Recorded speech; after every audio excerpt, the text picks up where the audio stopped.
Never saw a man meet death with finer courage. Don't let her stay in there too long.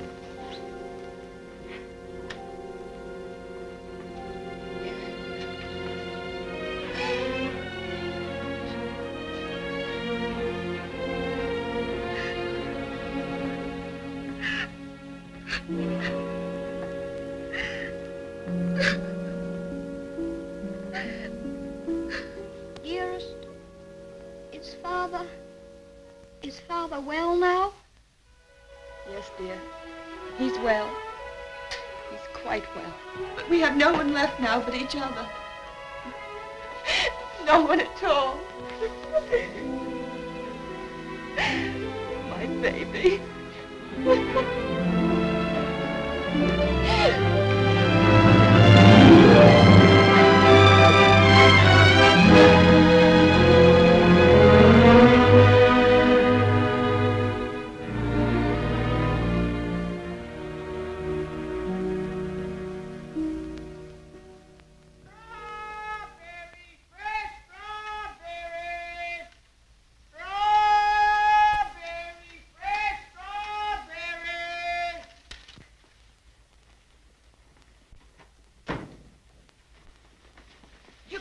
Mary, won't he? Ach, the darling. To think of him getting the like of that for his birthday. Sure, he'll be the happiest boy in all Brooklyn till he falls off of it. Yeah.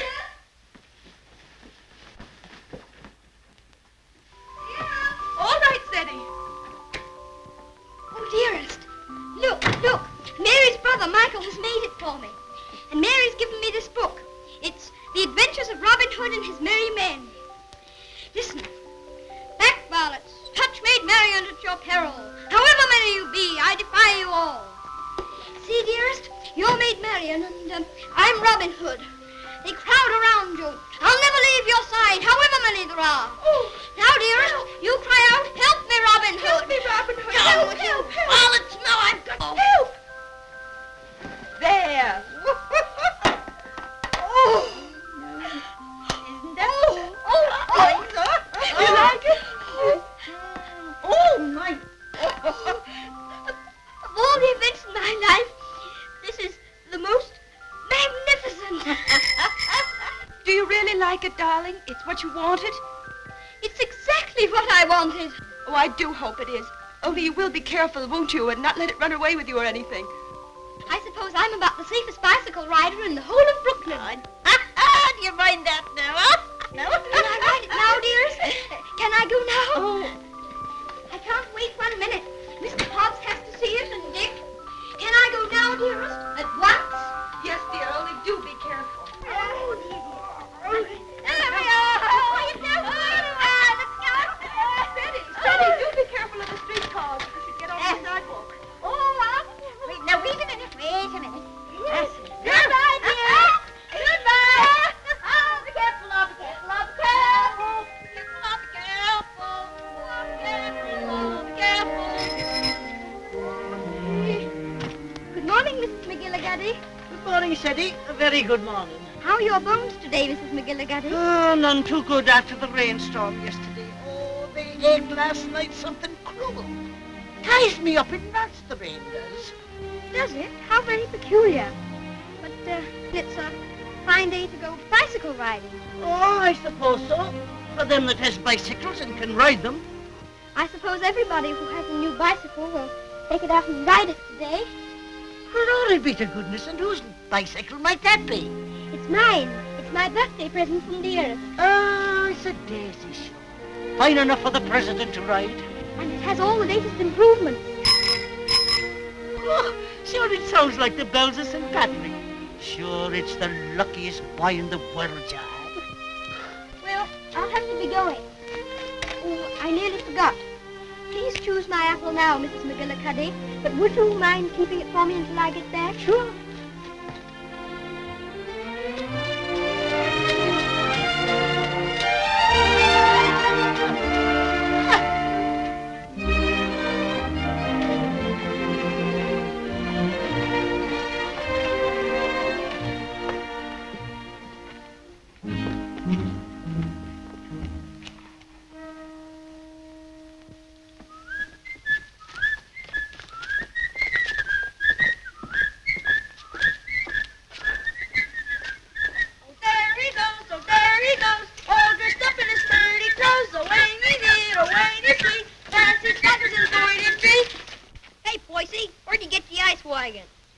get by, please? Give us a little ride, will you, Bub?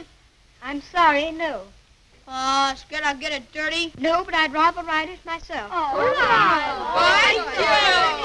Hey, English, when'd you get back from dear old London? I'm not English. I'm an American. Now, where'd you get that kind of gab? My father was English, if it's any of your affair. Oh, does your mother know you're out? Don't you dare talk about my mother. Mama's pet, Mama's pet, Mama's pet.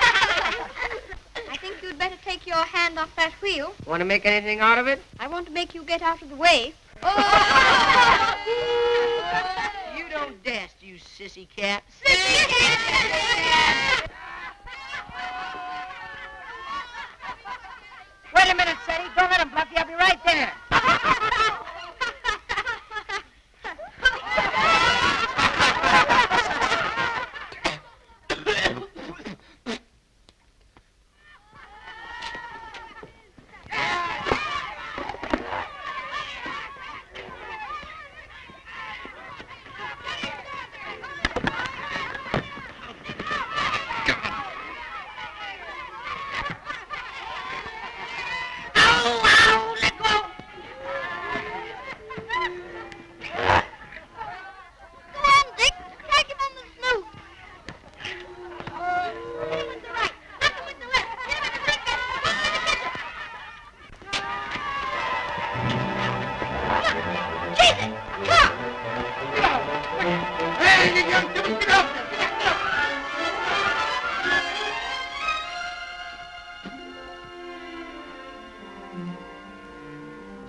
Oh, why couldn't that copper leave us alone? We had him licked. Thanks terribly for coming to my rescue, Dick. Oh, Nix, that makes us even for me giving you the mumps. They didn't even scratch it. Gee, Wilkers, where'd you swipe that? The heiress gave it to me. Isn't it magnificent? It's a lollapalooza. I want you to be the very first person to ride on it. Oh, thanks.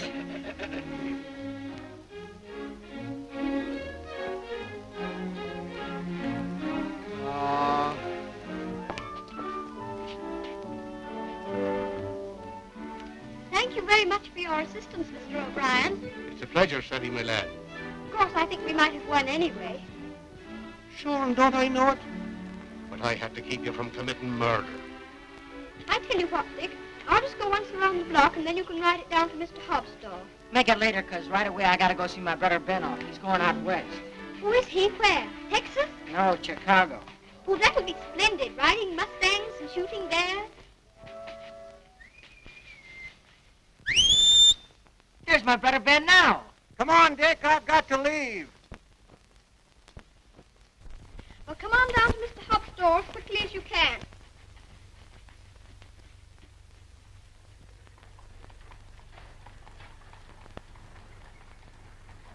What do you say to a little birthday party? Ginger pop and cookies and some candy. That would be perfect, Mr. Hobbs. Only, Only? well, Dick's coming very soon. And I was thinking, if we could wait. I guess there'll be enough to go around. There's a lump coming, I think. Quite a big one. What are you reading, Mr. Hobbs? That's the way they go on now. British aristocracy. I've got no use for 'em. Earls and marquises going around as if they was lords of creation, wearing their coronets. Did you ever know any marquises, Mr. Hobbs? Or earls? I should say not. I'd just like to catch one of 'em inside here, that's all.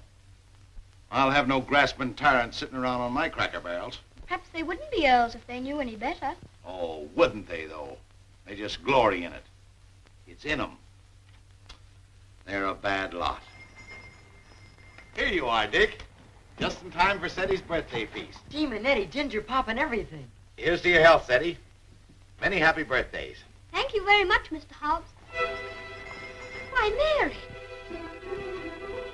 Come on home, darling. The mistress is wanting you. Oh, glory be. Would you look at your face? I'm very sorry, Mr. Hobbs, but I shan't be able to stay for the feast. Is there anything wrong with dearest? Not at all. Sure, there's nothing the matter with her. What's happened, Mary? Now, don't be asking me any questions. But queer, strange things happening to us.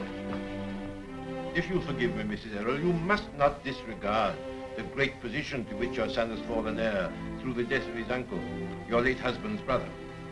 But what it amounts to, Mr. Havisham, is that you want to take my boy away from me. Mrs. Errol, you must remember that I'm acting quite impersonally and simply as a lawyer of the Earl of Dorincourt. The Earl of Dorincourt disowned his son and has refused to recognize his grandson until now.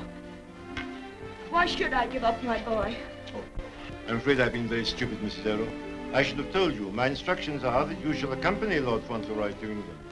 Oh, However, I must remind you that Lord Dorincourt is not very friendly toward you. He's an old man and has always had very strong prejudices against America and Americans, and was bitterly opposed to his son's marriage. He's fixed in his determination not to see you. You live at the lodge, and a suitable income will be provided for you. The only stipulation is that you make no attempt to visit your son at the castle, nor even enter the park gates. There's your sister, Mary. Hello, Bridget. Why, what's the matter? Mrs. Michael, it's worse. We've no money. We can't pay the rent. I don't know what I'm going to do. Now, Bridget, I've more important things to attend to. I wonder what your husband's wishes would have been in this matter. you knew my husband? Yes, I knew Captain Errol well and liked him, as everybody did. He was greatly attached to his old home. Yes, I know. He, above everyone, would have appreciated what this means to your son, the very great advantages he'll have. Yes, you're right. My husband would have wished it. Mr. Havisham, I must ask you to let me tell Ceddie about this in my own way and in my own time. He must never know his grandfather dislikes me. If he did, it would make it harder for them to be friends. Very well. Your son will thank you for this when he's a man. I hope his grandfather would love Ceddie. He has a very affectionate nature and has always been loved.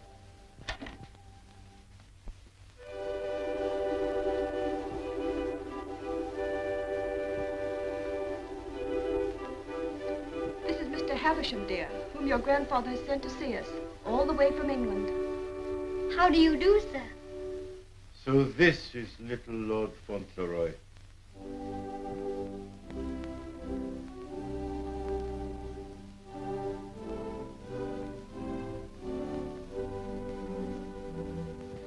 You see, dear, your grandfather has no more children now, and he's very lonely. So he wants us to go and live with him in England. Because he's an earl, and you are his heir, you will have a new name, Lord Fauntleroy. And someday you will be the Earl of Dorincourt. Oh, dearest, do I have to be an earl? None of the boys are earls. Can't I not be one? I'm afraid it can't be helped, dear. Just think, dear, soon we'll be starting for England. Do we have to go to England, dearest? I'd much rather not. Oh, what will Mr. Hobbs say?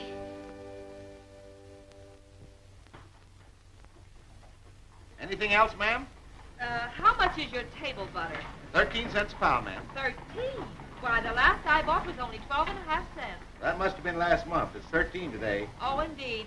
Well, never mind the butter. Heavens and earth, if prices go any higher, we'll all starve to death. Nay. Good day, ma'am.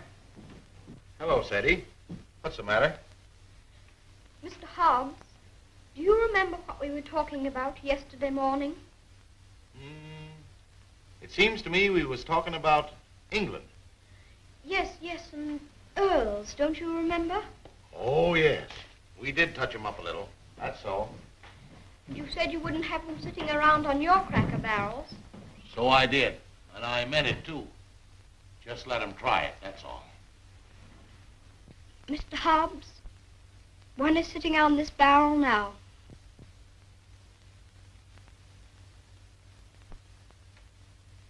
What? Yes, I am one. Or I'm going to be. I won't deceive you, Mr. Hobbs. It's the heat.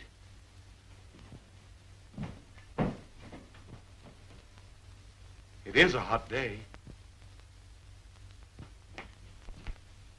How do you feel? Got any pain? Thank you, I'm all right. I'm sorry to say it's true, Mr. Hobbs. Mr. Havisham, he's a lawyer, came all the way from England to tell us about it. My grandfather sent him. Who is your grandfather?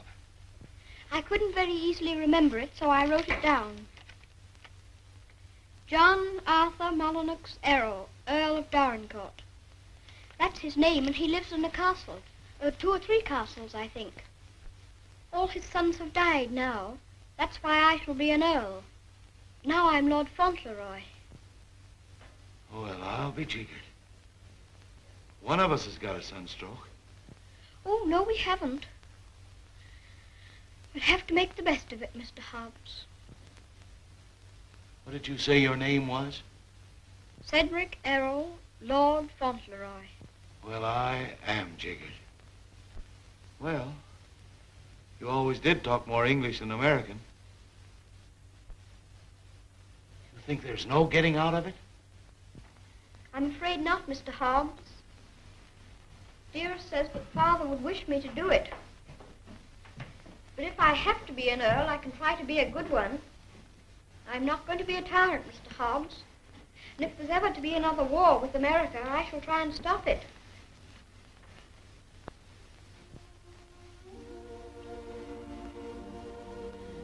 England's a long way off, isn't it?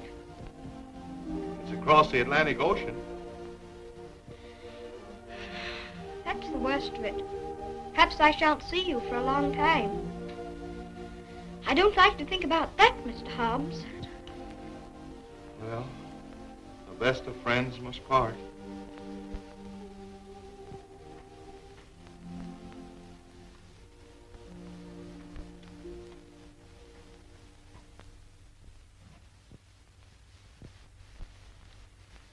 I'm afraid, Mr. Havisham, our American food must seem very strange to you. A little, ma'am. I find that muffins are biscuits and biscuits are cookies. But the cooking's excellent. And after all, it's the company that makes a meal exquisite, not the food. Thank you, Mr. Havisham. When you're an earl, you'll give splendid dinners in one of the most beautiful castles in England. Do you know, I'm not sure I know exactly what an earl is. And I think if anybody's going to be one, he ought to know, don't you? Would you mind explaining it to me? Well, someone is made an earl generally because he's done some service to his sovereign or some great deed. Oh, that's like the president. Oh, is it? Is that why your presidents are elected? Yes, sir. When a man is very good and knows a great deal, he's elected president. Then they have torchlight processions, and bands, and everybody makes speeches. I used to think perhaps I might like to be president, but I never thought of being an earl. No, being an earl is rather different from being a president. An earl is generally of very ancient lineage. What's that? Very old family. Extremely old. Oh, that's like the apple woman. She's 100, I should think. She's of such ancient lineage, it'll surprise you how she can stand up. I used to feel sorry for anyone who's so poor and has such ancient lineage. She says hers has gone into her bones, and the rain makes it worse. When I said ancient lineage, I didn't mean old age. The first Earl of Dorincourt was created an earl hundreds of years ago. Well, well, that was a long time ago, wasn't it, dear? Yes, dear. Many earls have been very brave men and have fought in great battles. I should like to do that myself. My father was a soldier and a very brave man, as brave as George Washington. I'm glad earls are brave. That's a great advantage. Would you excuse me a moment, please? There's someone I must see. Oh, certainly, of course. There's another advantage of being an earl. Some of them have a great deal of money. That's a good thing to have. I wish I had a great deal of money. Do you? Why? Well, there's so many things a person can do with money. If I were very rich, I'd buy the apple woman a little tent to put her stall in, and a stove. And I'd give her a shawl, because then her bones wouldn't feel so badly. And what else would you do if you were rich? I'd buy Dearest all sorts of beautiful things. Dearest? I call Mother Dearest because Father did. And there's Dick. And who's Dick? Dick's a bootblack. I buy him some new cloths and brushes. and a new sign and start him out fair. He says that's all he wants, is to start out fair. Is there anything else? Well, I think Mr. Hobbs would like a gold watch and chain. But what would you get just for yourself if you were rich? Isn't there one particular thing you've dreamed of having? Yes. A pony. But I suppose that would be too much to even dream about. I'm so sorry. A poor woman who was in trouble came to see me. Oh, is it Bridget? Yes, dear. I wish we could do something for her. She has 6 children, and her husband is out of work. He has inflammatory rheumatism, and that's the kind of rheumatism that's dreadful. Before I left Dorincourt Castle, the Earl said that if you expressed any wishes, I was to gratify them and give you anything you desired. Now, here are 5 pounds. In your money, $25. If you have any desire to assist this poor woman, I'm sure your grandfather would wish it. Can I have it now? Can I give it to her this minute? May I be excused, please, dearest? Yes, Eddie. Bridget! Bridget, wait a minute. Here's money. My grandfather gave it to me. It's for you. It's a great deal of money, Mr. Havisham. We've never had very much. I'm just beginning to realize the great power Eddie will have. Such a child still. I'm a little afraid. I think from what I've seen of him, that you have nothing to fear. Oh, I hope not. He mustn't be spoiled by all these wonderful changes.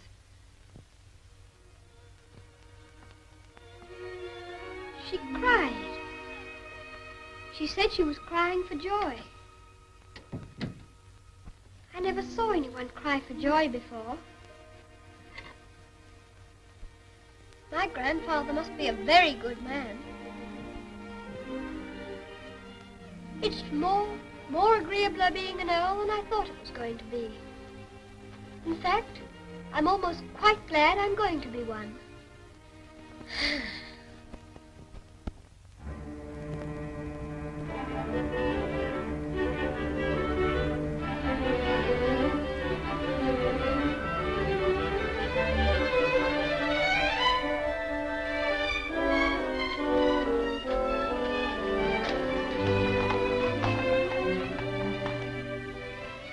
We always liked that little house, didn't we, dearest?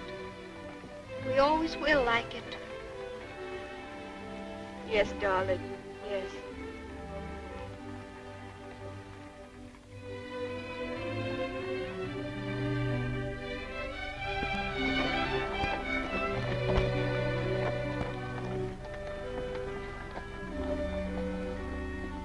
I've come to say goodbye.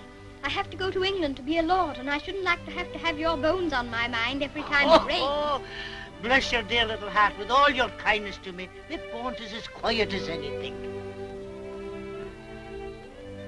Can I give you a kiss for luck? Of course.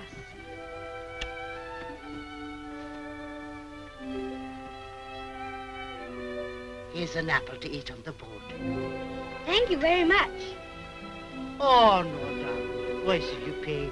As me late husband used to say, this one's on the house. Thank you again. Well, goodbye. Goodbye, darling.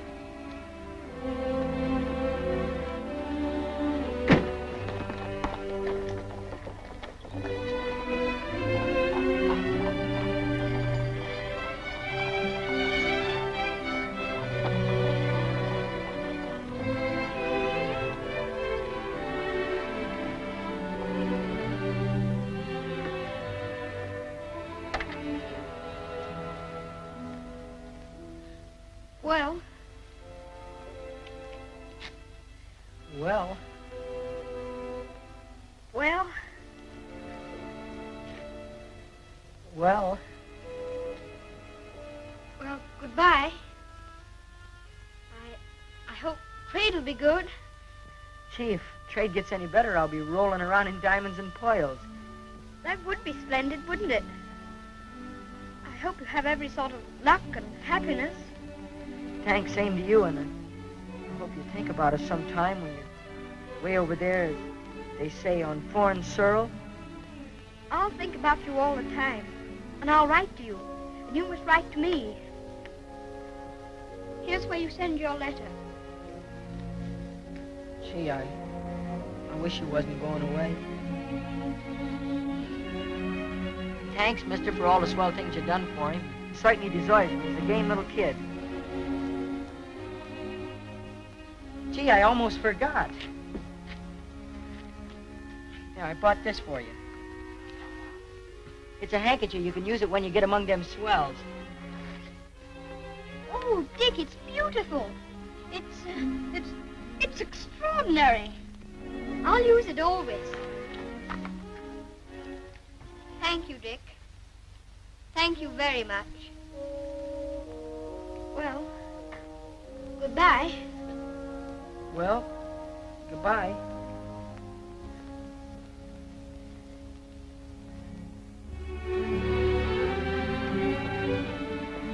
Would you mind very much not going in with me? I think this time I'd better be alone. Certainly, I quite understand.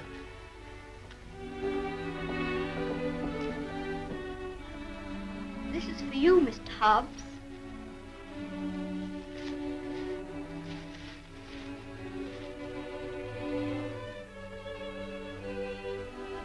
It'll look fine when you're smoking it.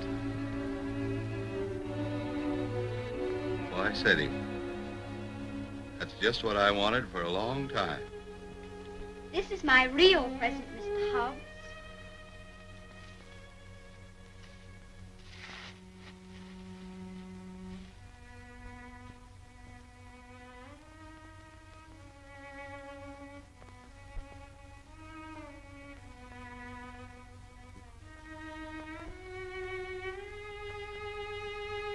There's something written on it, inside the case. I told the man what to say. You read it.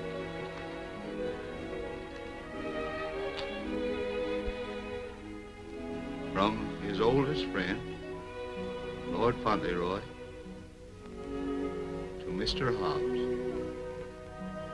When this you see, remember me.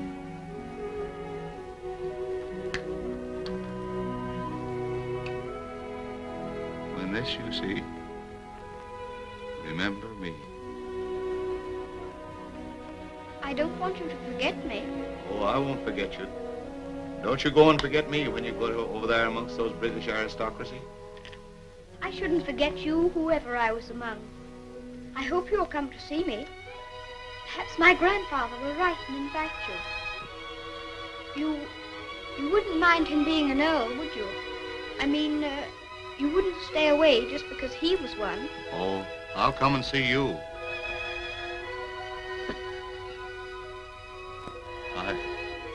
I won't be able to help myself.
Castle, dearest? No, this is Court Lodge, where you're... Here's Mary. We had a splendid time in London, Mary. I'm so glad you came before us, Mary. We don't feel so strange finding you here to welcome us. I'm sure it is a great happiness I wish you, ma'am, in your lovely new home. This is Mrs. Baines, the cook, Mum, and that's Susan, the parlour maid. I'm sure we'll do everything, ma'am, to make you comfortable. Oh, I'm sure you will.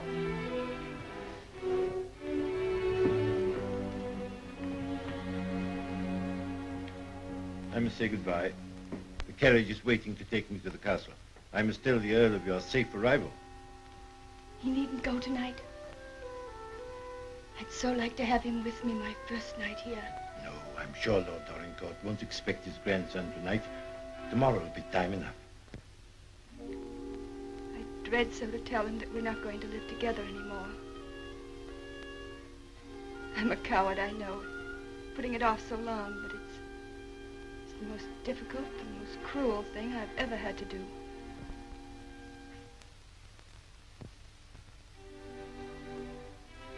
I wish you'd tell his lordship, please, that I'd rather not have the money. You mean the income he wishes to settle on you? I have a little money of my own. It's quite enough to live simply on. I must accept the house, of course, because that makes it possible for me to be near Seti. I'm grateful to him for that, but... He'll be very angry. He won't understand it at all. I think he will understand. He must understand that I can't accept money from a man who hates me so much that he's separating me from my boy. I'll deliver your message.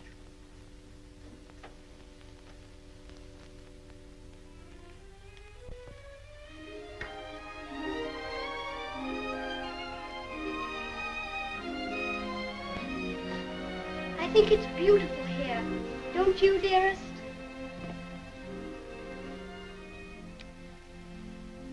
Seti, darling, there's something I must tell you. You're not going to understand it, I know. But I want you to believe me as you always have when I tell you it's for the best. Tomorrow, Mr. Havisham will take you to your grandfather, and you will live with him at the castle. But I shall not go with you. This pretty house will be my home, and Mary will be here to look after me. But dearest, you don't mean... You can't mean that we're not going to be together, just as we've always been. Oh, no, I can't. I couldn't. I won't. I won't. Seti, you must be brave and sensible. If there are some things you can't understand now, you'll understand them later. It's best for you to live there. There are good reasons why it is. You mean you want me to go away from you? Of course not, darling. But now you're growing older, and we must trust, help one another without asking any questions. You know, Seti, your grandfather loves you, wants you to love him. He's so kind, he wants you to be happy and to make other people happy. But dearest, I can't be happy without you. But you won't be without me all the time. I'm not far from the castle here, and you'll run in and see me every day. You'll love the castle, and there'll always be something new and interesting to tell me. And I'll have things to tell you. Oh, Seti, we'll have such good times together. We'll be finding things out, both of us. We'll be explorers. Yes, like Mr. Stanley and Mr. Livingston. That'll be exciting. And every night, when it grows dark, I'll put a candle in the window to guide you through the jungle, Mr. Stanley.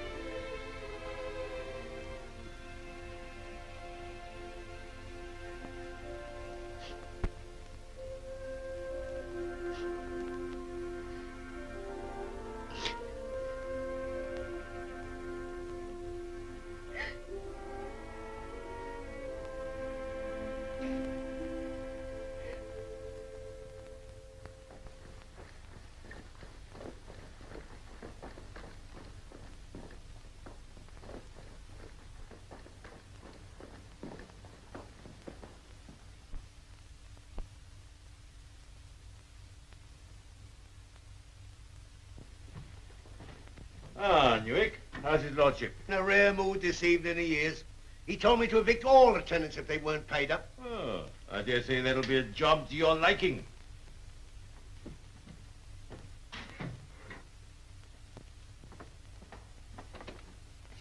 Oh, sir. Ah, Purvis. Glad to see you again. Very glad to see you, sir. Oh, idiot! Do what you're told and bring what's ordered. Gout. Oh, yes, sir. These last few weeks have been the worst I've ever known, sir. I'm surrounded by a lot of incompetent nincompoops. Shut the door, you blockhead! I can't stand him no longer, Mr. Purvis. He's too much for any man.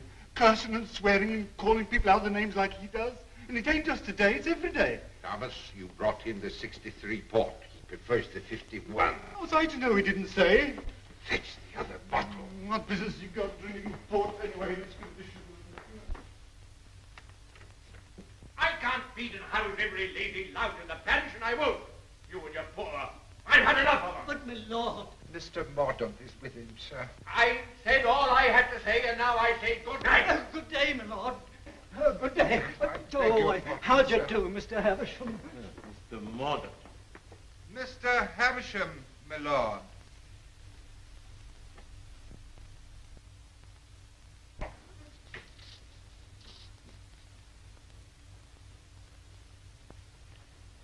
Well, Havisham. Lord? Come back, have you? Put that cushion right for me, will you? I careful.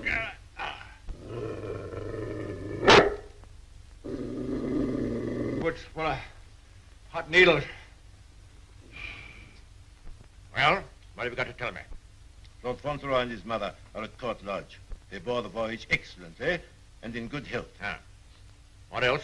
His lordship remains with his mother tonight. I'll bring him to the castle tomorrow. Oh, go on. Tell me everything. What sort of a lad is he? Never mind about the mother. What sort of a lad is he, I say? It's rather difficult to judge the character of a child of 9. A fool, huh? Clumsy cub. I don't know much about children, but I thought him rather a fine lad.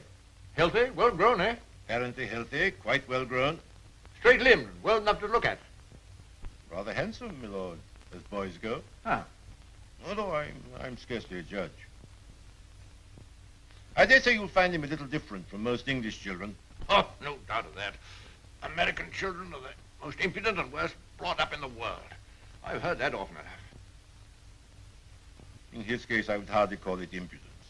The difference is, I think, that he's lived more with older people than with children. But I should call it a mixture of maturity and childishness. Exactly. Beastly, impudent, bad manners. That's what it is. I have a message to deliver from Mrs. Errol. I want none of her messages. The less I hear of her, the better. But this is rather an important one. She prefers not to accept the income you propose to settle on her. What's that? What do you say? She says it's not necessary. That as the relations between you are not friendly. Not friendly? I should say they were not friendly. Mercenary, sharp-voiced American. Lord, you could hardly call her mercenary. She's asked for nothing. Ah, all done for effect. She thinks she can wheedle me into seeing her. Thinks I shall admire her spirit, but I don't. She shall have the money sent to her whether she likes it or not. She won't spend it. I don't care whether she spends it. She shall have it sent to her. She shan't tell people that she's got to live as a pauper because I'm doing nothing for her. Huh?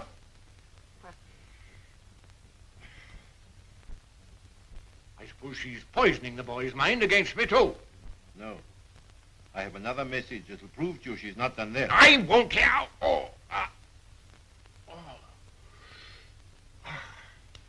She asks you not to let Lord Fauntleroy hear anything that might lead him to understand that you're separating him from her because of your prejudice against her. She says he wouldn't comprehend it. That it might make him fear you in some measure, or at least cause him to feel less affection for you. She wants there to be no shadow on your first meeting. Come now, Havisham, come now. You don't mean the mother hasn't told him? Not a word, my lord. Nothing has been said to the boy to give him the slightest doubt of your perfection. She's prepared to believe you the most amiable and affectionate of grandparents. In fact, he already regards you as a wonder of generosity.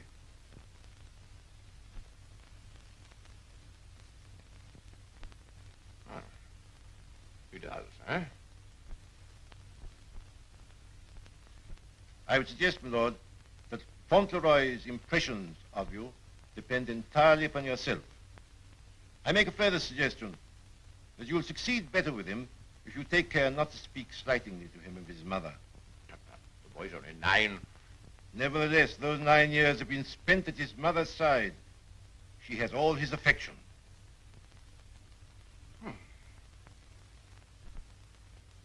So he thinks me generous, eh?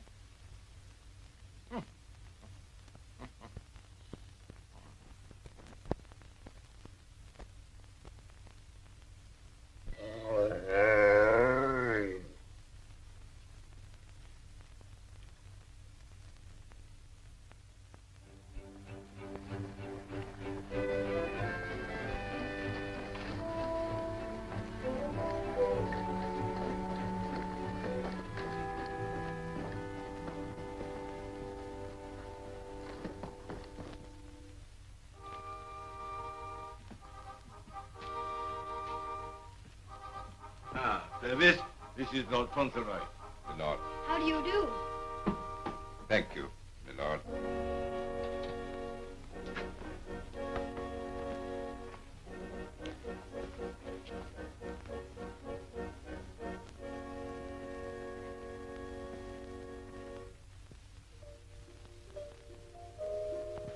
My lord.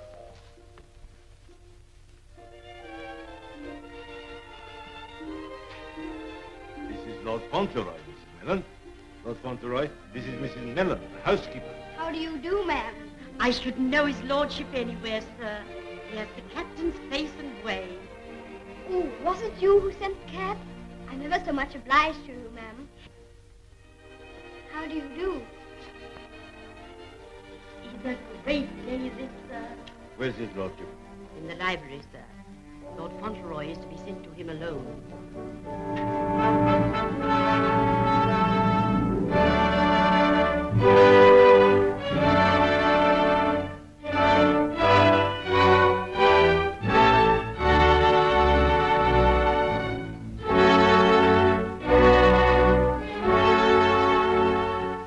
Lord Fauntleroy, my lord.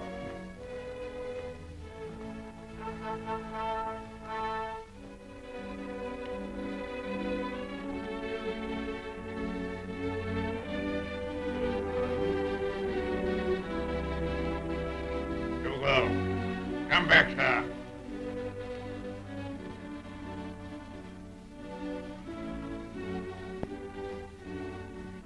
How do you do, sir?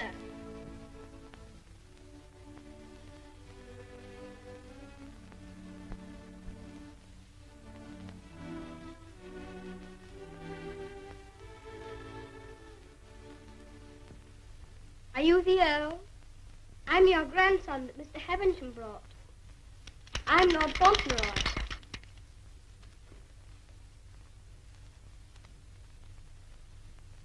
I hope you're quite well. I'm very glad to see you. Ah, you're glad to see me, are you? Yes, very.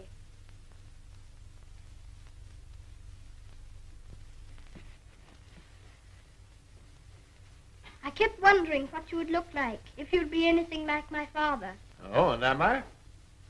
Well, I don't think you are, very. You're disappointed, I suppose. Oh, no.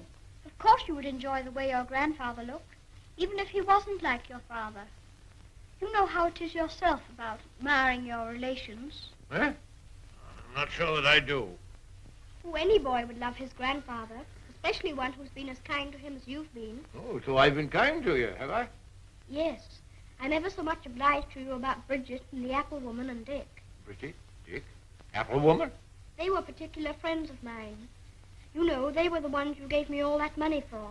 The money you told Mr. Havisham to give me if I wanted it. Oh, the money you were to spend as you liked, eh? So you spent it all on these people, did you? Bridget, Dick, and the apple woman. Yes, and I gave Mr. Hobbs a gold watch and chain and a pipe. I put some poetry in the watch. It was, "When this you see, remember me." I'm going to miss Mr. Hobbs very much. Who is Mr. Hobbs? He was our grocer. fancy vegetables and groceries, you know. He's my closest friend. Mr. Hobbs is a very clever man. Do you know he can recite the Declaration of Independence right through? Oh. What's the matter? I just remembered you might not like to hear about the Declaration of Independence. I forgot you were an Englishman. Huh? You forgot you were English too, didn't you? Oh, no, I'm an American. You are English. Your father was an Englishman. I was born in America. You have to be an American if you're born in America. You don't... I beg your pardon for contradicting you. Mr. Hobbs says that if there's ever to be another war, that I should have to be an American. But I promised him that if there were to be another war, I should try to stop it. You would you? Dinner is served, Milord. Now, be careful, man. Be careful. Careful, man, careful. Would you like me to help you? You can lean on me, you know. Once when Mr. Hobbs hurt his foot with a potato barrel falling on it, he used to lean on me. You think you could do it? I think I could. I'm very strong. I'm 9, you know. You lean on your stick on one side and on me on the other. Well, you may try. Just lean on me. I'll walk very slowly. Don't be afraid of leaning on me. I'm all right, if it isn't a very long way. You see that old fellow in red velvet? He was the 10th Earl of Dorincourt. King George I decorated him for services during the war with Spain and Austria. He was tremendously strong. He could bend a bar of iron between his hands. You get your strength from him. How very interesting. Did you ever try putting your foot in hot water and mustard? Mr. Hobbs used to. Arnica is a very good thing, too, they tell me. Oh, thank you. I'll try it.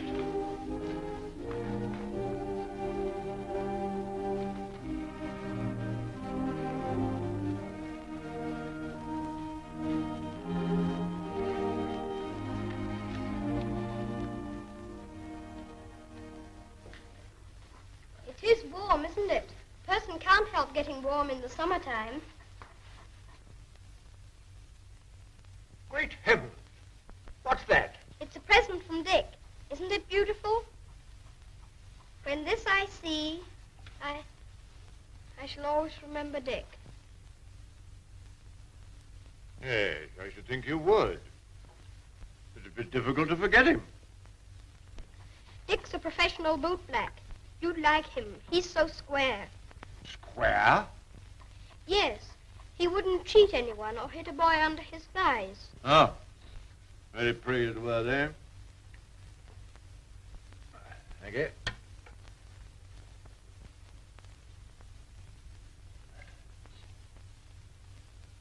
What's the matter? Don't you like your soup? Oh, yes. I was just wondering. Wondering? Wondering what? You don't wear your coronet all the time, then? No. It doesn't become me. Mr. Hobbs said you wore it all the time. But after he thought it over, he said he thought you must take it off sometimes to put your hat on.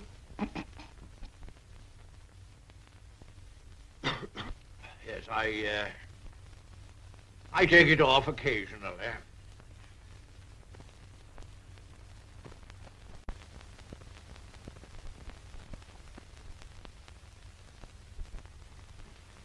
You must be very proud of your house. I never saw anything so beautiful. But it's a very big house for just 2 people to live in, isn't it?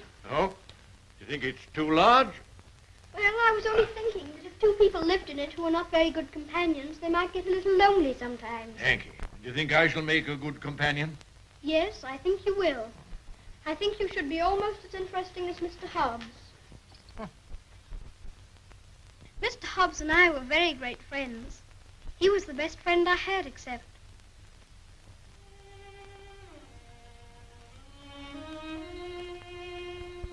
Fauntleroy, what are you thinking of? I was thinking of Dearest. Who is dearest? She is my mother.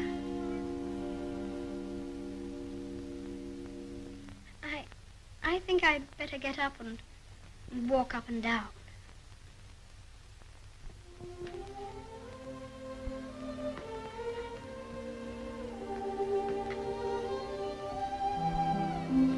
He's a very nice dog. He's my friend. He knows how I feel. How do you feel?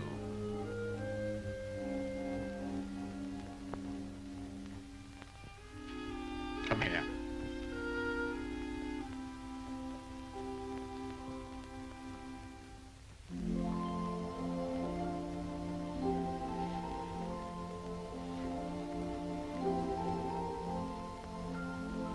You see, I never was away from my own house before.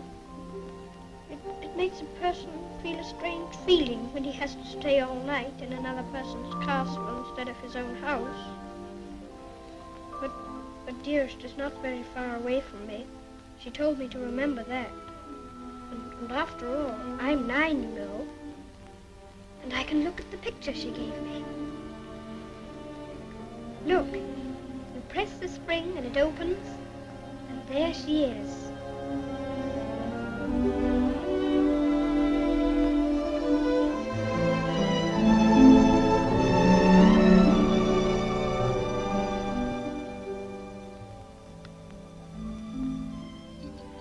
I suppose you think you're very fond of her. Yes, I do think so, and it's true. Mr. Hobbs and the others were my friends. But Dearest is my close friend. My father left her to me to take care of. When I'm a man, I'm going to work and earn money for her. Oh, what do you think of doing? Well, I did think of going into business with Mr. Hobbs. But I should like to be president. We'll send you to the House of Lords instead. Well, if I couldn't be president, and if that's a good business, I shouldn't mind. The grocery business is dull sometimes. Yes, there's the House of Lords. But it's the business that every Earl of Dorincourt goes into. I shall have to talk to Dearest about it.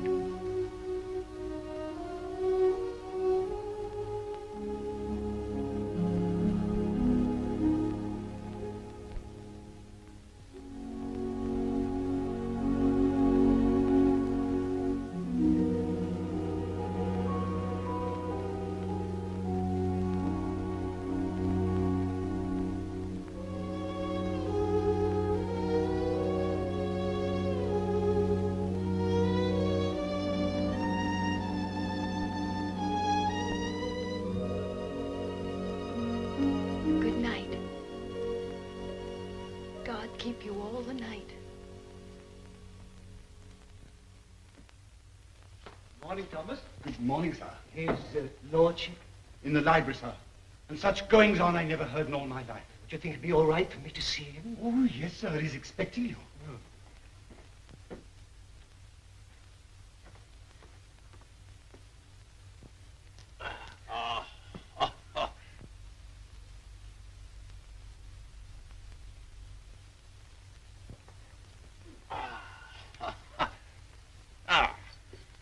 Morning, Mordaunt.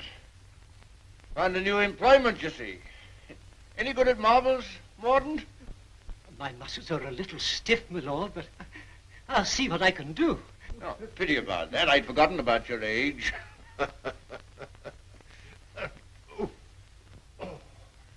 This is the new Lord Fauntleroy. Fauntleroy, this is Mr. Mordaunt, rector of the parish. I'm very glad to make your acquaintance, sir. I'm delighted to make your acquaintance, Lord Fauntleroy. Well, what is it this morning, Mordaunt? Who's in trouble now? It's one of your tenants, my lord. Higgins of Edge Farm. York has told him that if he doesn't pay the rent, he must leave the place. He's a bad tenant. Always behind, York tells me. He's devoted to his wife and children. If the farm is taken from him, they may literally starve. That's like Michael. Huh? I forgot we had a philanthropist here. Come here. What would you do in this case? Well, if I were very rich, I should let him stay and give him things for his children. Nonsense. You're Lord Fauntleroy. Time you learn to deal with these situations. You can write, can't you? Yes, but not very well. Well, go over to the desk and write Newick his orders.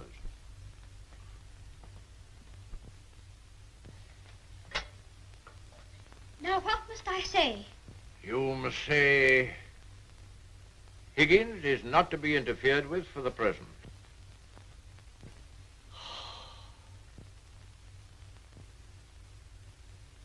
And sign it Fauntleroy.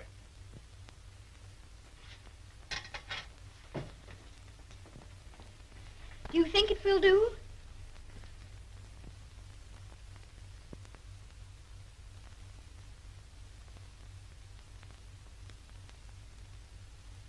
Yes. Higgins will find it entirely satisfactory. Mr. Hobbs always signed his letters that way, and I thought I'd better say please. Is that exactly the right way to spell interfered? Well, it's not exactly the way it's spelled in the dictionary, but... I was afraid of that. Yes, Higgins won't complain of the spelling. I think you must be the best person in the whole world. Don't you, Mr. Mordaunt? I shall write and tell Mr. Hobbs. Oh, what'll you tell him?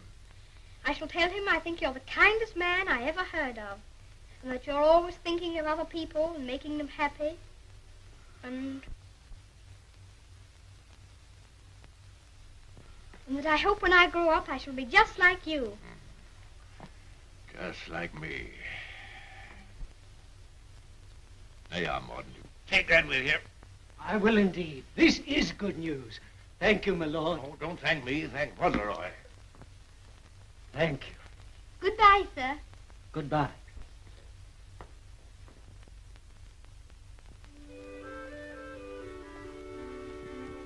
May I go to see Dearest now? I think she'll be waiting for me. There's something for you to see in the stables first. Ring the bell. In the stables?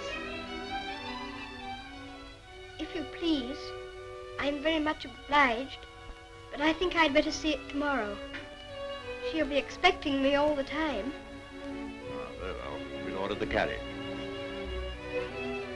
And you don't care to see what's in the stables? Oh, I do, I do.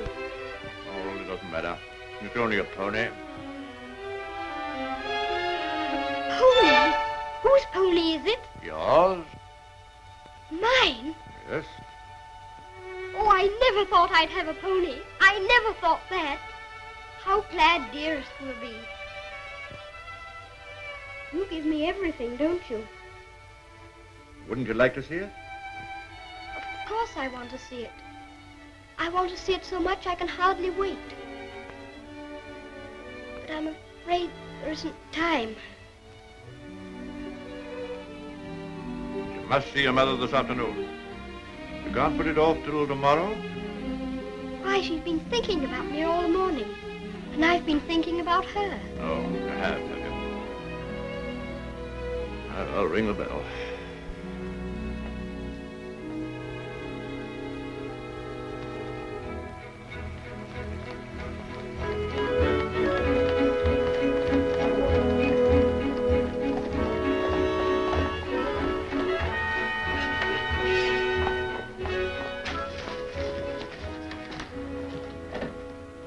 Let me give you your stick. Just lean on me when you get out. I'm not going to get out.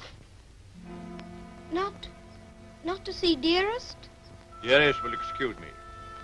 Go and tell her that not even your new pony would keep you away.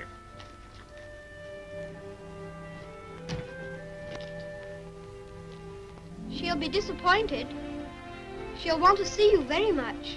I'm afraid not. The carriage will call for you as we come back. Drive on, Jeffries.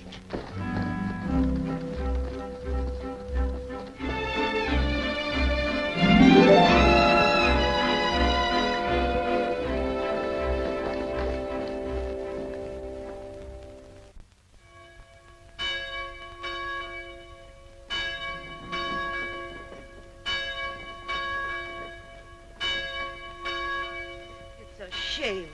Parted from his own mother. Cook at Court Lodge was telling Sarah she'd never have worked for a sweeter lady than Mrs. Errol. The letter was written by the little gentleman his own self, signed with his name to. Fauntleroy, as large as life. The little precious. Aye, that's the mother. A pretty young thing, too. Good morning, ma'am. Good morning. God bless you, ma'am. Thank you. Good morning, ma'am. Good morning. It's his lordship coming to services. That's a new notion.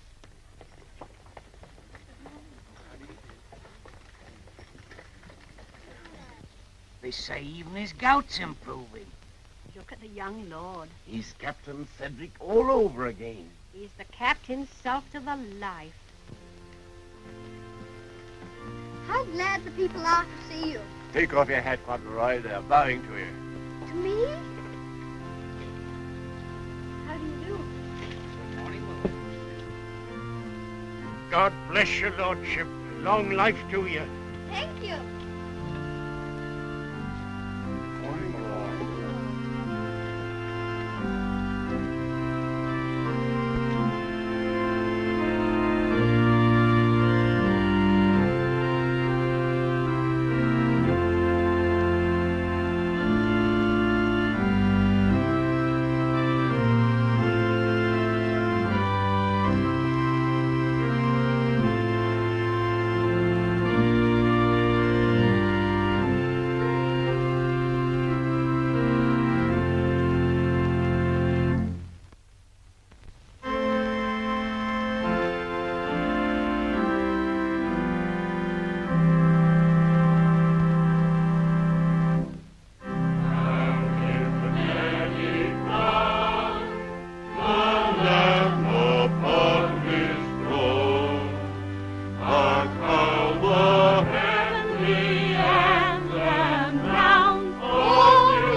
Some of your ancestors lived a few hundred years ago.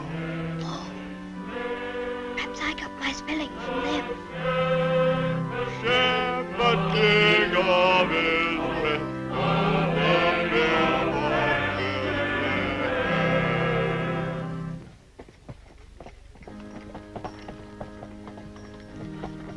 Well, Higgins? Oh, is this Mr. Higgins? Yes, I suppose he's come to have a look at his new landlord. Yes, my lord. I understand his young lordship was kind enough to speak for me, and I thought I'd like to say a word of thanks. I've got a great deal to thank your lordship for. Oh, I only wrote the letter. It was my grandfather who did it. You know how good he always is to people.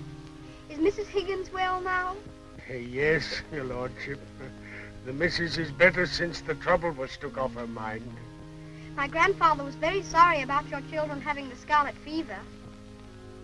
You see, Higgins, you people have all been mistaken about me. Lord Fauntleroy understands me. If you want a little reliable information on the subject of my character, apply to him. Get in the carriage, Fauntleroy.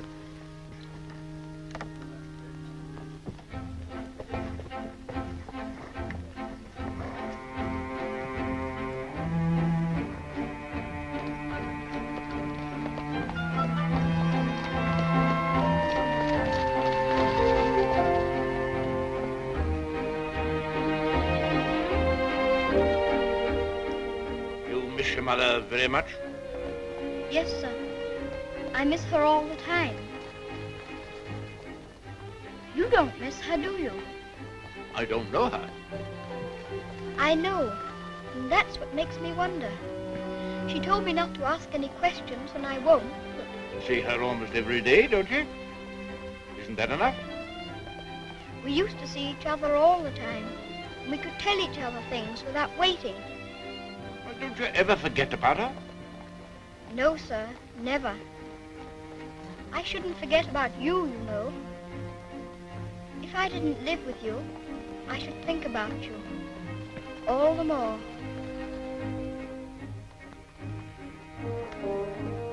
On my word, I believe you would.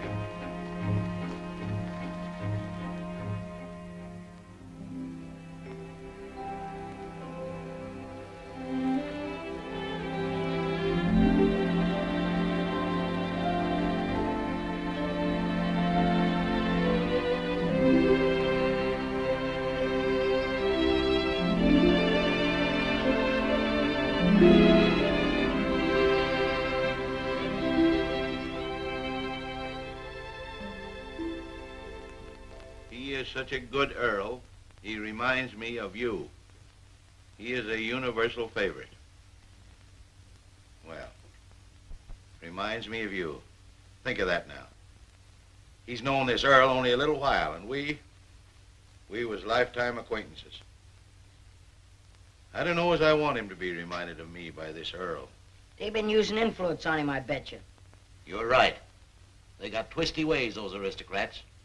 They'd wheedle their little finger around your heart as soon as look at you. All for their own purposes, mind. It's a pity they're making an oil out of him. Yeah. He would have been a shining light in the grocery business. A shining light. Do you know any particulars about that stuff like castles and oils? No, not much. Except they're haughty and mean. Sure is a Jim Dandy letter he wrote. Almost as good as seeing him. Only it ain't, of course. Oh, he was a plum daisy of a kid. I bet you sometimes he wishes he was back here. I do. You lonely? Oh, not so bad. Where you living now? Oh, me and two other fellas, we got a room in a lodging house. The other two fellas, they get drunk and fighting, but it's cheap. Oh, that's no sort of a place for a lad like you to be living. Now, look here.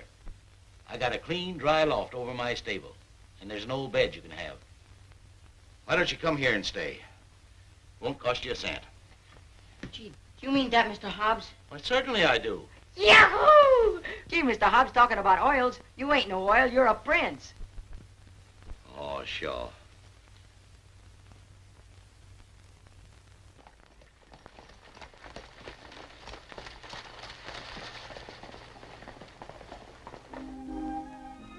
I wonder whether he will have an American accent.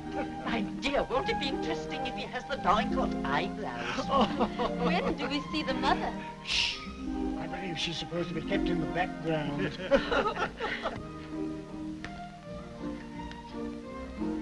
Well, Molyneux, is this the boy? Yes, Constantia, this is the boy. Fauntleroy, this is your great aunt, Lady Lorridale. How do you do, great aunt? How do you do, young man? You're like your father. I loved him more than most people in this wicked world. Oh, did you know my father? Know him? Of course I do. Oh, then you must meet Dearest. She will enormously like to talk to you about him. You see, I was the only one she could talk about him to who knew him. And I was so small when he... Yes, Fauntleroy, this is your great uncle, Sir Harry Lorridale. How do you do, sir? Here you're fond of horses. I'll confess to you, Constantia, that what you'll probably see for yourself. There's a risk of my becoming rather an old fool about him. Becoming? By the way, the mother, what does she think of you? I don't know. I haven't asked her. You must come over to Lorridale Park one day and see us. There are some new cocker puppies in the kennels. You shall have your pick. Oh, thank you very much indeed, Uncle. Only Dougal might be offended. You see, he's very fond of me, and I really shouldn't like to hurt his feelings. Hurt his feelings. That's a good one. Did you hear that, Connor? Hurt his feelings. This is Miss Herbert, Fauntleroy. I want you to be great friends with her. How do you do? Have you met Dougal? He shakes hands beautifully. Shake hands with Miss Herbert, Dougal. He's a great friend of mine. I like making friends, don't you? Yes, I do. May I be your friend? And Dougal. Oh, yes, if you please. How's your lumbago, Fortescue? Better, I hope. Thanks. Much better. I've known Dorincourt as well as anyone could know him for 35 years. And that's the first time he's ever bothered to inquire about my health. Most extraordinary. Havisham, you're late. What's kept you? Beg your pardon, my lord. I was detained by extraordinary news. News? What? What news? Not now, if you don't mind. Later, my lord, later.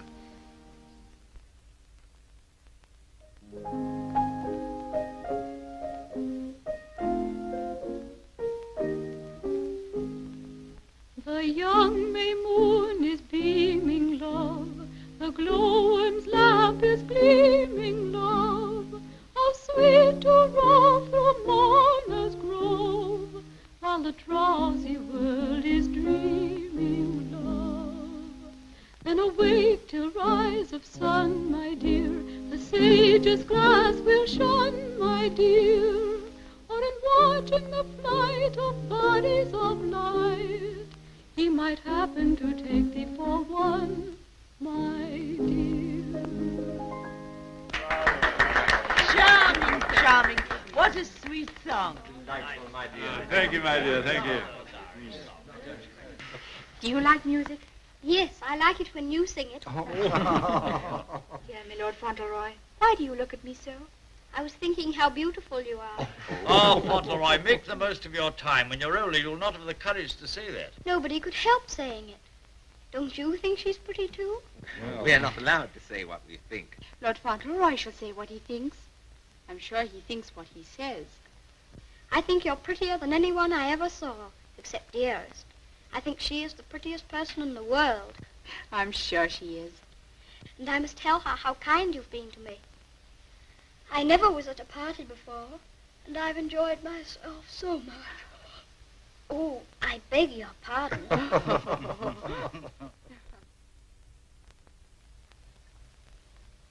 Good night, little Lord Fauntleroy.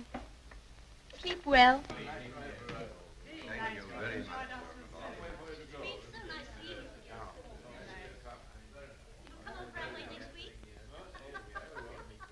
Good night. So glad you came.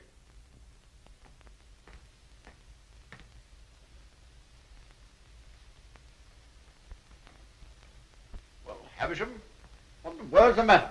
Something serious must have happened to make you behave like this. What is it? It's bad news. The very worst of news, my lord. I'm sorry I have to be the bearer of it. Why do you look at the boy so? You hang over him like a bird of ill omen. Has it anything to do with Fauntleroy? My lord, I waste no words. My news has everything to do with him. If we're to believe it, it's not Lord Fauntleroy who lies asleep before us, but only the son of Captain Errol. The present Lord Fauntleroy is the son of your boy Bevis, and at this moment is in a lodging house in London. What do you mean? You're mad. It's a lie. An abominable lie. If it's a lie, it's painfully like the truth. A woman came to my chambers this morning and told me that she married your son Bevis in London 11 years ago. She showed me the marriage certificate. The child was born shortly after Bevis deserted her and was taken by her to America. Oh, the woman's obviously an imposter. It's a trumped-up fraud. I'm afraid not, my lord. I saw the boy's birth certificate. She's, I'm afraid, a very ignorant person, but she's consulted a lawyer who advises her that her son is, of course, Lord Fauntleroy and the rightful heir. She demands that his claim be immediately acknowledged. I'll protest this to the last. I'll disown Bevis's boy. I'll have nothing to do with him or his mother. You can't disown him, my lord. Nothing we can do can keep the eldest son's child from his inheritance.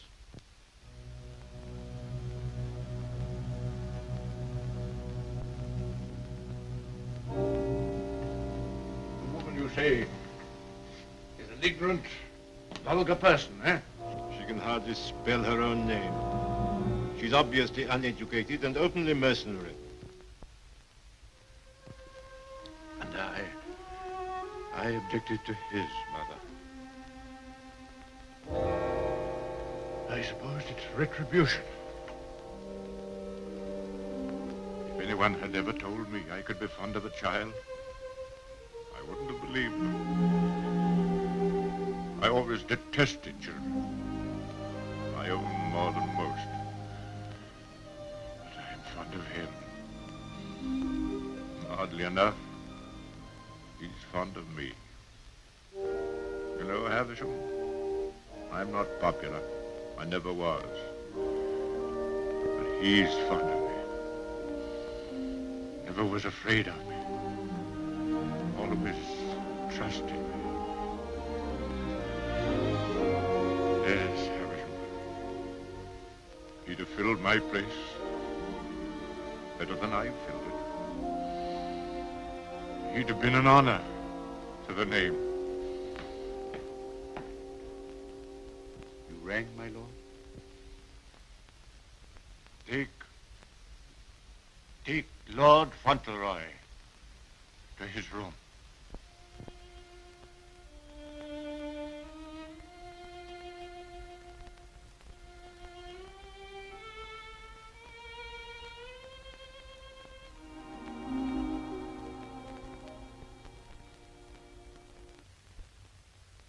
What a pity.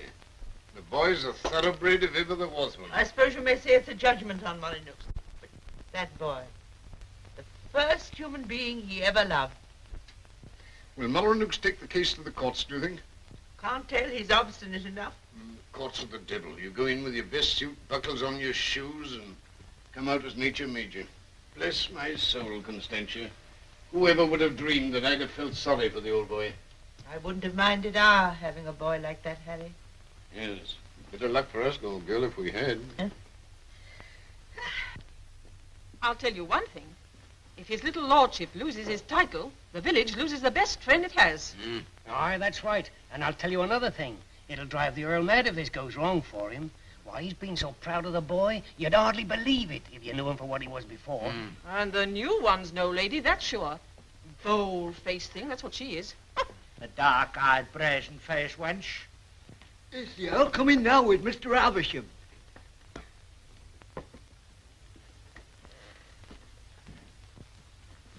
You've someone here calling herself Lady Fauntleroy. I want to see her. Aye, come the ways, my lord. This way, my lord.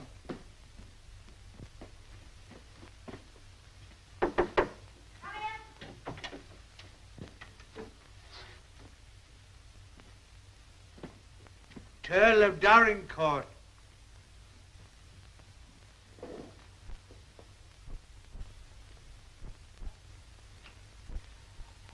Pleased to meet you, I'm sure, my lord.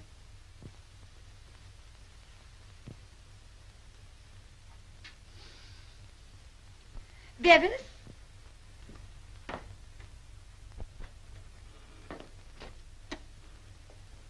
Go shake hands with your grandpa.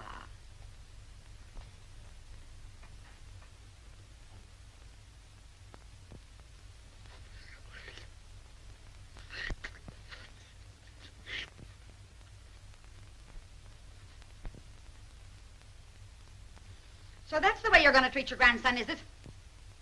Ah, you needn't try to look so fierce about it. He's your grandson, all right.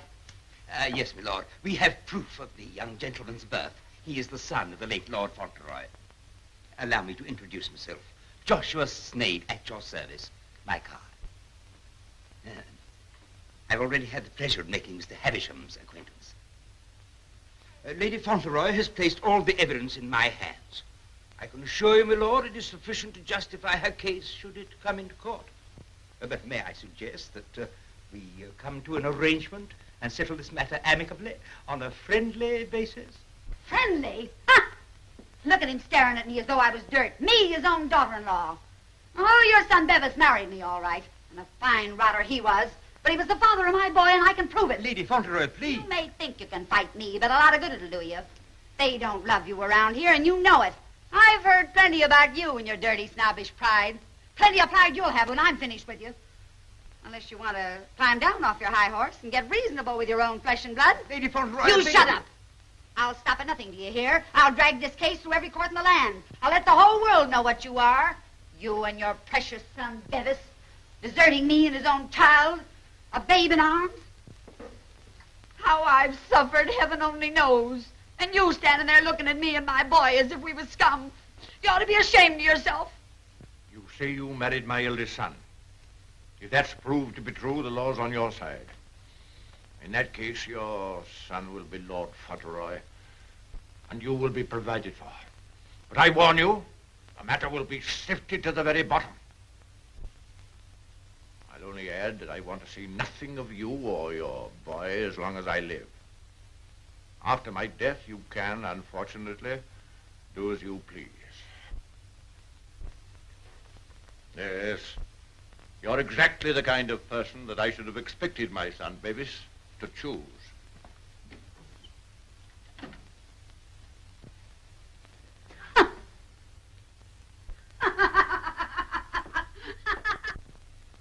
I'm afraid, Dorincourt, there can be no two opinions. At least that's how I see it. You agree, Semple? Yes, I'm afraid we can see it no other way. But it's monstrous. That woman, that boy, are utterly unfit. Alas, the law can take no cognizance of such things. I sympathize, Dorincourt, more than I can say. Sympathize? What's the use of that? If we take it to the courts, you think there can be only one result? I'm afraid so. The birth certificate, everything we have, point the same way. If you take it to court, you'll have the expense and the notoriety, and only, I fear, one possible result. Perhaps the boy won't turn out so badly as you fear.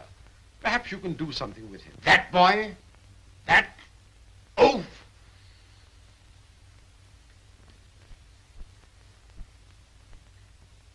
With the other one. Yes. Well, I have no other course but to accept your judgment. Come, Havisham. Thank you, Lord. And you, Mr. Semple.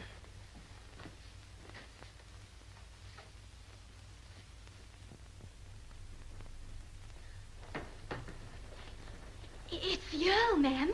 The Earl himself. Show him in.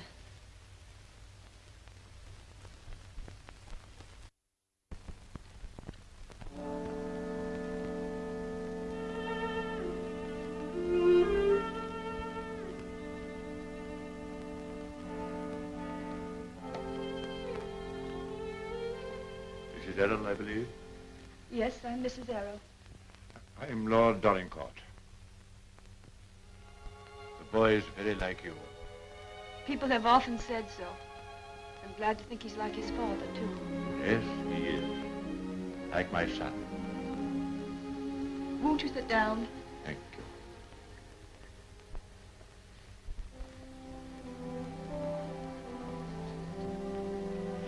I've come to tell you that I've had the very best, the highest legal opinion. I'm sorry. This outrageous woman and her child. Perhaps she cares for him as much as I care for Seddy, my lord. Her son is Lord Fauntleroy. Mine is not. Yes, I'm afraid you're right. Perhaps you would prefer that Seddy should not be the Earl of Dorincourt. It's a very magnificent thing to be the Earl of Dorincourt, my lord. I know that. But all I care about is that Seddy should be what his father was. Brave, just, and kind, always. A striking contrast to what his grandfather is, eh? I haven't had the pleasure of knowing his grandfather. I know my little boy believes you. I know that Seddy loves you. Would he have loved me if you told him why I didn't receive you at the castle? No, honestly, I think not. That's why I didn't wish him to know. Well, there are very few women who wouldn't have told him. Yes, Seddy is fond of me. And I'm fond of him. I can't say that I was ever fond of anyone before. But he pleased me from the first. I'm an old man. I was tired of my life. But he's given me something to live for. More than that. More than that. I'm proud of him. I was satisfied to think that one day he'd be taking my place as head of the family. Miserable. Miserable.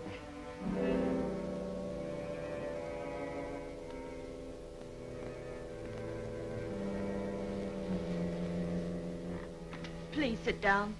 You've been so much troubled, you must be tired. And you need all your strength. Thank you.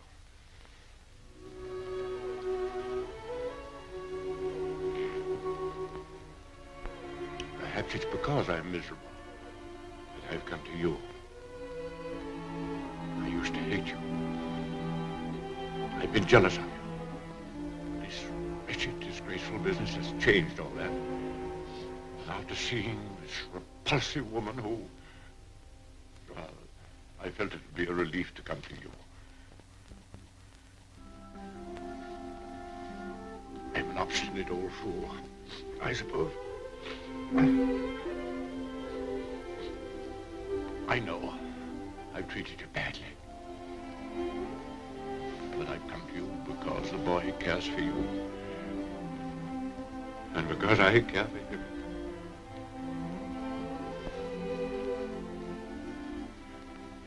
Treat me as well as you can. For the boy's sake.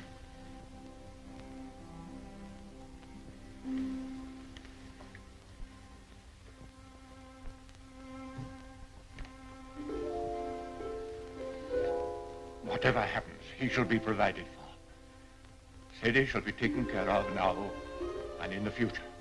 Always. Thank you. You like the house? Oh, very much. It's a cheerful room. May I come back again and talk this matter over? As often as you wish.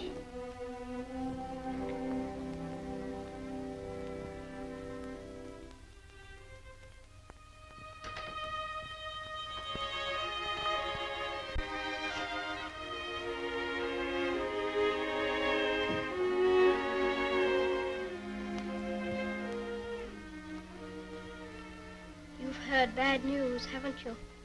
Yes. The worst.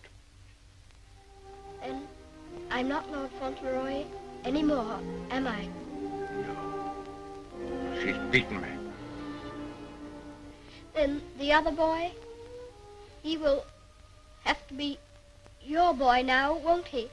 Like I was? No. He'll have to live in the castle if he's Lord Fauntleroy, won't he? Common little brat shall never enter this place in my lifetime. I'll take care of that. Then I can still be your boy, even if I'm not going to be the Earl, just like I was before. My boy. Yes, you'll be my boy as long as I live. And by Jove, sometimes I think you're the only boy I've ever had. Then I don't care about the Earl part at all. I thought, you see, that the one that was going to be the Earl had to be your boy. And that I couldn't be. I shall never take anything from you that I can hold for you. Come what may, you shall have all that I can give. All. And dearest, will her house be taken away from her? No. You can take nothing from her. Nothing from either of you. Come. Time you were asleep.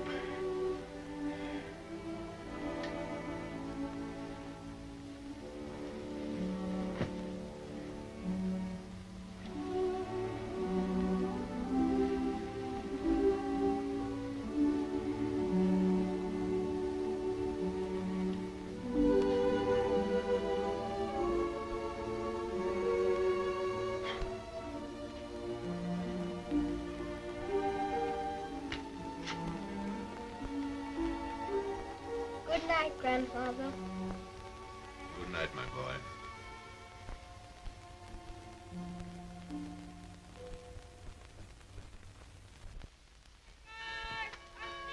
The aged Earl remains secluded in his castle and refuses to have any communication with the rightful heir.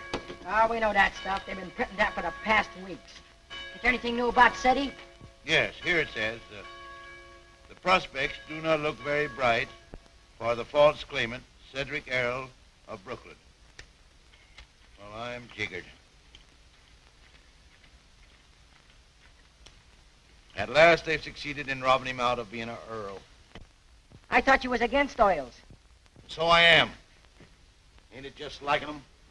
Cheating the poor kid out of his rightful estates. Now what's going to become of him? I know one thing. He done everything in a well for me, and he can always come back here and have half of my shoe shining business. Well, now, I'll tell you, Dick. I'd always had it in my mind that said he would come in with me someday. He'd be a shining light in the grocer business. The new Lady Fauntleroy was formerly an actress. She is said to have played in New York and London. Continued on page 5. Here's a picture of her.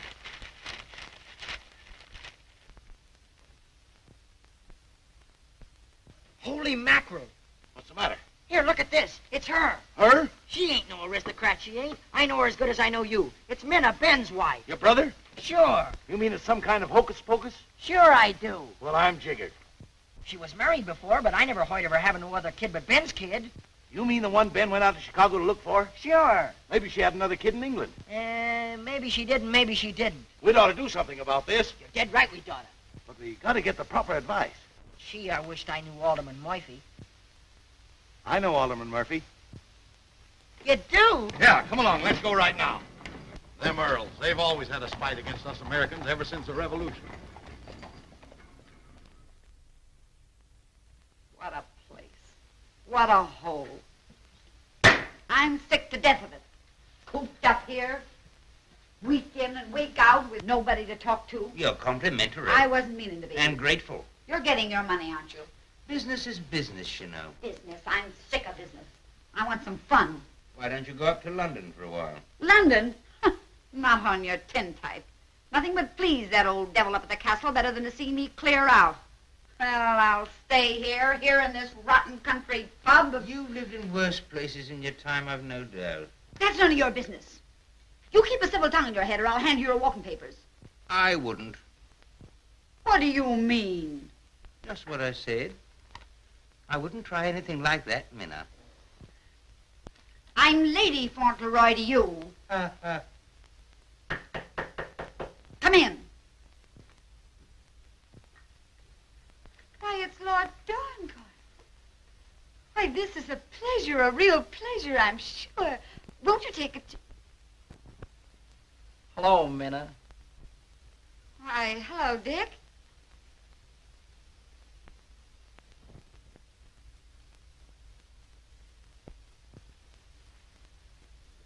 Hi, Ben. What are you doing here?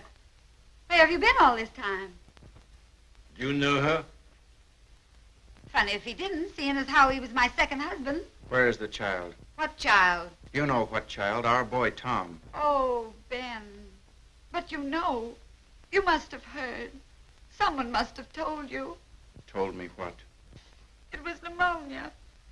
Only 3 days and he was gone. It broke my heart. I meant to write you, but I didn't know where you were. If that's true, who is this boy you've got with you? That's none of your business, Ben Tipton. Can I see him? No, you can't. Tell us, please, why Mr. Tipton should not see your boy. Oh, hello, Uncle Dick. Well, I'll be jiggered. You shut up. You're a dirty pair, you are. Coming all this way to spy on me, trying to do me hurt. I'll have the law on you for the way you're hounding me. You... Silence! Come here, Tom.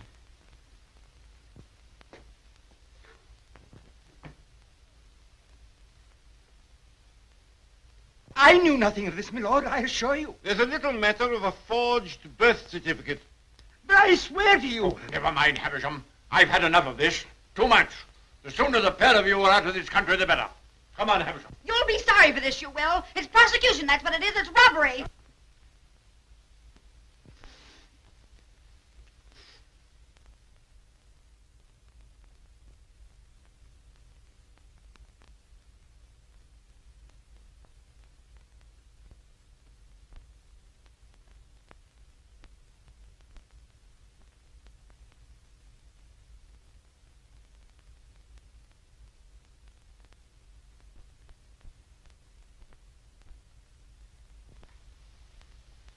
This will be somewhat in the manner of a museum, my lord? Well, not exactly a museum, Mr. Hobbs. They're portraits of my ancestors. Your aunt's sisters? All of them? I'll be jiggered. Your great uncle, he must have had a family. Did he raise them all? I mean that they were earlier distinguished members of the family. Do you know, Earl, I used to have a very poor opinion of you aristocracy, but I've changed. I'll take you, for instance. You're a pretty good sort, even if you are an earl. I'm very gratified.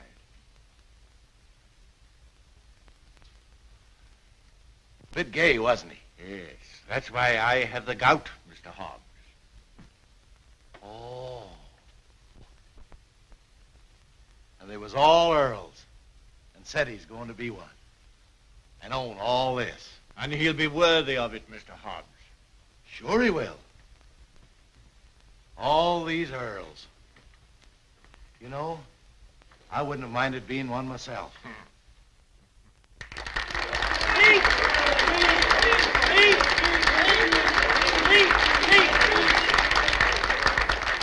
Thank you very much.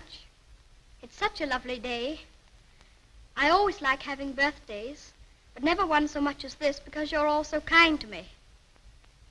My grandfather wants everybody to be happy and comfortable, and I'll want it too when I'm grown up. I think that's all because I'm not very good at making speeches, but I must say that I'm very much obliged to you for liking my birthday. Ripping little nipper. Ain't he a daisy? I'll bet you boys elect him king someday. I didn't know the little fella could talk so good. Why, he makes a better speech than Alderman Murphy. By Jove.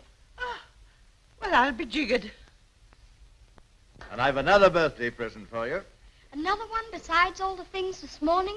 Yes, the best of them all. Oh, dearest! Oh, dearest! Oh, dearest, I was wanting you here. I was wanting you here so terribly much. Were you, darling? Fauntleroy, your mother's come to live with us in the castle. To live with us? To live with us for always? Are you sure you really want me? We've always wanted you, but we weren't exactly aware of it. Well, Mr. Hobbs, it's so nice having you here with us. I dread to think of you ever going back to America. Not to live there. Not to live there. America's a good enough country for them that's young and stern, but there's faults in it. There's not an aunt's sister among them, nor an earl.